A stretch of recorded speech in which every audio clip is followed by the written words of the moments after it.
सत श्री अकाल जी, थोड़ा सारे स्वागत है नवे ब्लॉग च।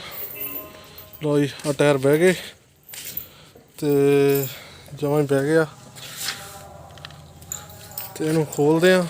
खोल के तो नवे टायर जोड़े अपने पुराने टायर ने सिंगल टायर पाने आ दिखाने थोनों। सीधे हब्बां तो ही कसे हुए ने, इन्होंने खोल के हब्बां तो कसते हैं। हाँ जी, आ टायर पाने आप ये तो खुलना पैना तो ही ये अंदर लगू, नहीं तो अंदर भी नहीं लगना हैगा। लो जी, लाइटां ला दियां खोलते हैं, खोल के तुहानूं दिखाने आ। चल आए जैक ला थले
मैडम नीवा करी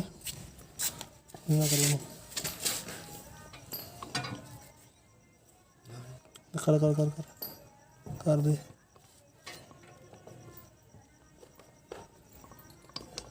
बस रुक,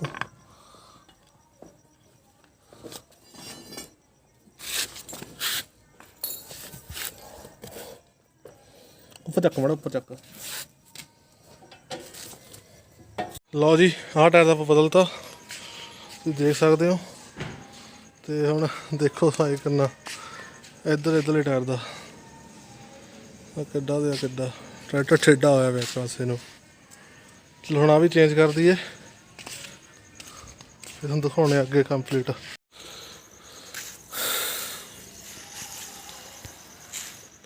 लो जी, टायर गए बदले, पुराने टायर पाते नाल दे। आ टायर कढ़िया, ये टूटी लीक हो गई, टूटी टुट गई जी, तां करके अपन कढ़ने पै गए। तो देखा सवेरे की बनता इन्हों का। फिलहाल हम वैसे भी कम करके लाने ही सी। चलो ठीक है जी, बने रहो ब्लॉग नाल। वीडियो वधिया लगी तो सबसक्राइब जरूर करियो। ओके, मिलते हैं अगली वीडियो च।